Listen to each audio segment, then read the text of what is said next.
मीरा के दूदा जी, परम वैष्णव भक्त, आज अपने जीवन के अंतिम पड़ाव पर हैं। लगभग समस्त परिवार उनके कक्ष में जुटा हुआ है, पर उन्हें लालसा है कि मैं संसार छोड़ते समय संत दर्शन कर पाऊं। उसी समय द्वार से मधुर स्वर सुनाई दिया, राधे श्याम। दूदा जी में जैसे चेतना लौट आई। सबकी दृष्टि उस ओर उठ गई।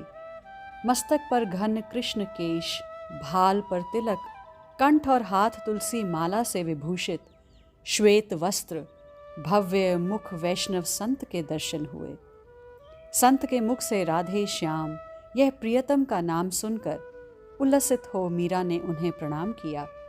फिर दूदा जी से बोली, आपको संत दर्शन की इच्छा थी ना बाबोसा? देखिए प्रभु ने कैसे कृपा की है। संत ने मीरा को आशीर्वाद दिया और परिस्थिति समझते हुए स्वयं दूदा जी के समीप चले गए। बेटों ने संकेत पा पिता को सहारे से बिठाया।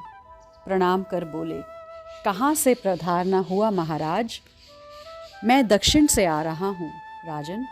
नाम चैतन्य दास है। कुछ समय पहले गौड़ देश के प्रेमी सन्यासी श्री कृष्ण चैतन्य तीर्थाटन करते हुए मेरे गांव पधारे और मुझ पर कृपा कर श्री वृंदावन जाने की आज्ञा की। श्री कृष्ण चैतन्य सन्यासी होकर भी प्रेमी है महाराज। मीरा ने उत्सुकता से पूछा। संत बोले, यूं तो उन्होंने बड़े बड़े दिग्विजयी वेदांतियों को भी पराजित कर दिया है, परंतु उनका सिद्धांत है कि सब शास्त्रों का सार भगवत प्रेम है और सब साधनों का सार भगवन नाम। त्याग ही सुख का मूल है। तप्त कांचन गौर वर्ण सुंदर सुकुमार देह, ब्रज रस में छके श्री कृष्ण चैतन्य देव का दर्शन करके लगता है मानो स्वयं गौरांग कृष्ण ही हों। वे जाति पाति ऊंच नीच नहीं देखते। हरि को भजे सो हरि का होए, मानते हुए सबको हरि नाम अमृत का पान कराते हैं। अपने हृदय के अनुराग का द्वार खोलकर सबको मुक्त रूप से प्रेम दान करते हैं। इतना कहते कहते उनका कंठ भाव से भर गया। मीरा और दूदा जी दोनों की आंखें इतना रसमय सत्संग पाकर आंसुओं से भर आई। फिर संत कहने लगे, मैं दक्षिण से पंढरपुर आया तो वहां मुझे एक वृद्ध सन्यासी केशव आनंद जी मिले। जब उन्हें ज्ञात हुआ कि मैं वृंदावन जा रहा हूं, तो उन्होंने मुझे एक प्रसादी माला देते हुए कहा कि तुम पुष्कर होते हुए मेड़ता जाना और वहां के राजा दूदाजी राठौड़ को यह माला देते हुए कहना कि वे इसे अपनी पौत्री को दे दें। पंढरपुर से चलकर मैं पुष्कर आया और देखिए प्रभु ने मुझे सही समय पर यहाँ पहुँचा दिया। ऐसा कह संत ने अपने झोले से माला निकाल दूदा जी की ओर बढ़ाई। दूदा जी ने संकेत से मीरा को उसे लेने को कहा। उसने बड़ी श्रद्धा और प्रसन्नता से उसे अंजलि में लेकर सिर से लगाया। दूदा जी लेट गए और कहने लगे, केशवानंद जी मीरा के जन्म से पूर्व पधारे थे। उन्हीं के आशीर्वाद का फल है यह मीरा। महाराज आज तो आपके रूप में स्वयं भगवान पधारे हैं। यूं तो सदा ही संतों को भगवत स्वरूप समझकर जैसी बन पड़ी सेवा की है, किंतु आज महापर्यायण के समय आपने पधार कर मेरा मरण भी सुधार दिया। उनके बंद नेत्रों की कोरों से आंसू झरने लगे। पर ऐसे कर्तव्य परायण और वीर पुत्र फुलवारी सा यह मेरा परिवार, भक्तिमती पौत्री मीरा, अभिमन्यु सा पौत्र जयमल, ऐसे भरे पूरे परिवार को छोड़कर जाना मेरा सौभाग्य है। फिर बोले, मीरा हुक्म बाबूसा, जाते समय एक भजन तो सुना दे बिटिया। मीरा ने आज्ञा पा तानपुरा उठाया और गाने लगी।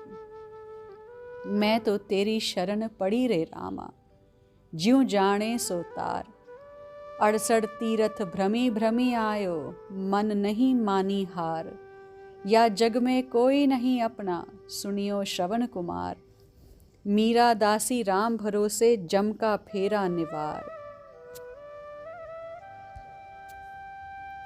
मधुर संगीत और भावमय पद श्रवण करके चैतन्य दास स्वयं को रोक नहीं पाए।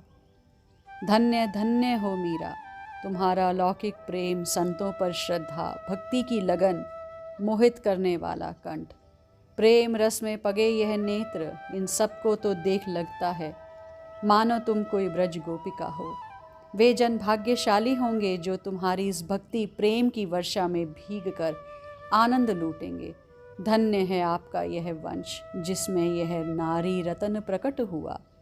मीरा ने सिर नीचा कर प्रणाम किया और अतिशय विनम्रता से बोली, कोई अपने से कुछ नहीं होता महाराज। संत कुछ आहार ले चलने को प्रस्तुत हुए। रात्रि बीती। दूधा जी का अंतर्मन चैतन्य था पर शरीर शिथिल हो रहा था। ब्रह्म मुहूर्त में मीरा ने दासियों के साथ धीमे धीमे संकीर्तन आरंभ किया। जय चतुर्भुज नाथ दयाल, जय सुंदर गिरधर गोपाल। उनके मुख से अस्फुट स्वर निकले, प्रभु पधार रहे हैं, जय हो। पुरोहित जी ने तुलसी मिश्रित चरणामृत दिया। मीरा की भक्ति संस्कारों को पोषण देने वाले मेड़ता राज्य के संस्थापक, परम वैष्णव भक्त, वीर शिरोमणि राव दूधा जी 75 वर्ष की आयु में यह संसार छोड़कर गोलोक सिधारे। दूधा जी के जाने के बाद मीरा बहुत गंभीर हो गई। उसके सबसे बड़े सहायक और अवलंब उसके बाबोसा के न रहने से उसे अकेलापन खलने लगा। यह तो प्रभु की कृपा और दूधा जी की भक्ति का प्रताप था कि पुष्कर आने वाले संत मेड़ता आकर दर्शन देते। इस प्रकार मीरा को अनायास सत्संग प्राप्त होता, पर धीरे धीरे रन्निवास में इसका भी विरोध होने लगा। लड़की बड़ी हो गई है, अतः इस प्रकार देर तक साधुओं के बीच में बैठे रहना और भजन गाना अच्छा नहीं है। सभी साधु तो अच्छे नहीं होते ना। साधु के भेष में कोई पाखंडी भी हो सकता है। पहले की बात और थी, तब अन्नदाता हुक्म साथ रहते थे और मीरा भी छोटी ही थी। अब वह 14 वर्ष की हो गई है। आखिर कब तक कुंवारी रखेंगे? एक दिन माँ ने फिर श्याम कुंज आकर मीरा को समझाया, बेटी अब तू बड़ी हो गई है, इस प्रकार साधुओं के पास देर तक मत बैठा कर। उन बाबाओं के पास ऐसा क्या है जो किसी संत के आने की बात सुनते ही तू दौड़ आती है? यह रात रात भर रोना, भजन गाना, क्या इसलिए भगवान ने तुम्हें ऐसे रूप गुण दिए हैं मीरा? ऐसी बात मत फरमाओ माँ। भगवान को भूलना और सत्संग छोड़ना दोनों ही अब मेरे बस की बात नहीं रही। जिस बात के लिए आपको गर्व होना चाहिए उसी के लिए आप मन छोटा कर रही हैं। मीरा ने तानपुरा उठाया। महाने मत बरजे ए माए, साधा दर्शन जाती, राम नाम हृदय बसे, माहिले मन माती। मीरा व्याकुल बिरहनी अपनी कर लीजिए। माताजी उठकर चली गईं। मीरा को समझाना उनके बस का ना रहा। सोचती अब इसके लिए जोगी राजकुंवर कहाँ से ढूंढें। मीरा भी उदास हो गई। बार बार उसे दूधा जी याद आते। इन्हीं दिनों अपनी बुआ गिरिजा को लेने चित्तौड़ से कुंवर भोजराज अपने परिवार के साथ मेड़ता पधारे। रूप और बल की सीमा, धीर वीर समझदार 21 वर्ष का नवयुवक, जिसने भी देखा प्रशंसा किए बिना नहीं रह पाया। जहाँ देखो महल में यही चर्चा करते, ऐसी सुंदर जोड़ी दीपक लेकर ढूंढने पर भी नहीं मिलेगी। भगवान ने मीरा को जैसे रूप गुणों से संवारा है, वैसा भाग्य भी दोनों हाथों से दिया है। भीतर ही भीतर यह तय हुआ कि गिरिजा जी के साथ यहाँ से पुरोहित जी जाएं बात करने, और अगर वहाँ सांगा जी अनुकूल लगें तो गिरिजा जी को वापस लेवाने के समय वीरम देव जी से बात कर पक्की कर लगन की तिथि निश्चित कर लें। हवा के पंखों पर उड़ती हुई ये बातें मीरा के कानों तक पहुंची। वह व्याकुल हो उठी।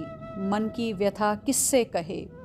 जन्मदात्री माँ ही जब दूसरों के साथ जुट गई हो तो अब राह ही कौन अपना?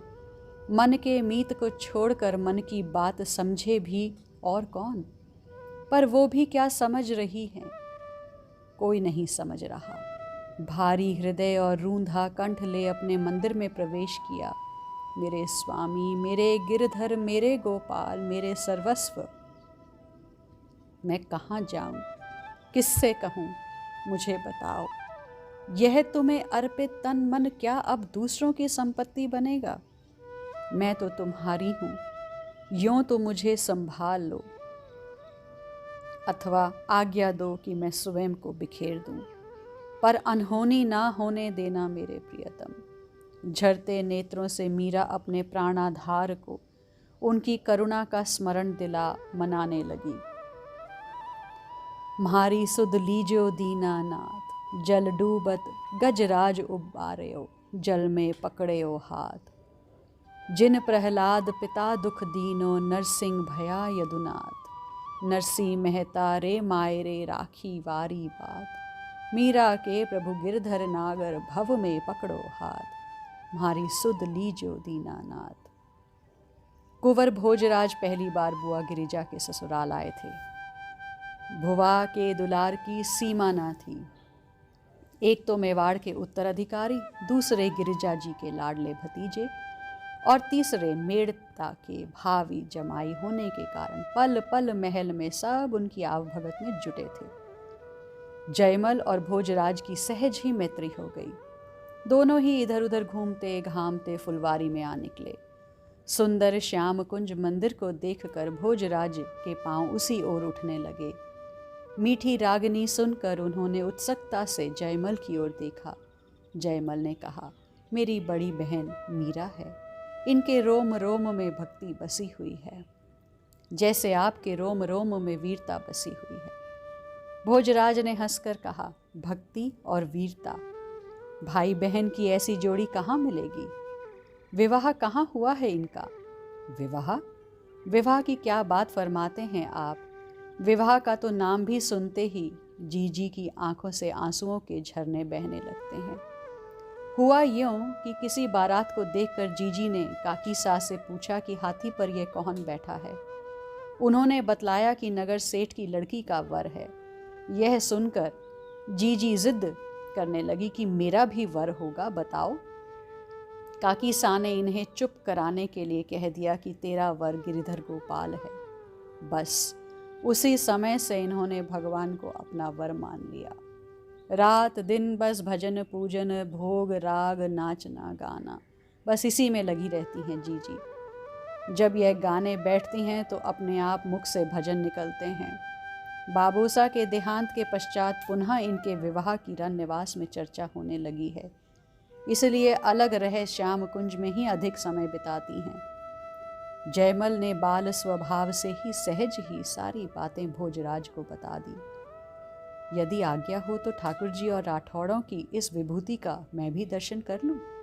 भोजराज ने प्रभावित होकर सर्वथा अनहोनी सी बात की। ना चाहते हुए भी केवल उनका सम्मान रखने के लिए ही जयमल बोले, जी अवश्य पधारो।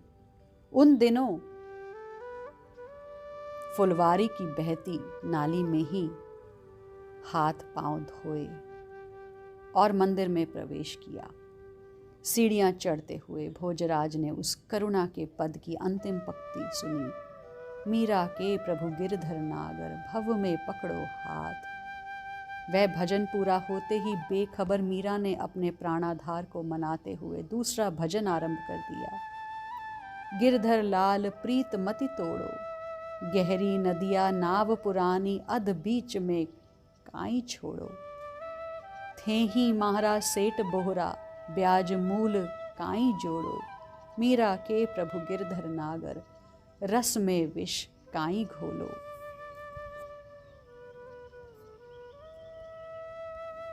आज के लिए इतना ही, शेष आगे।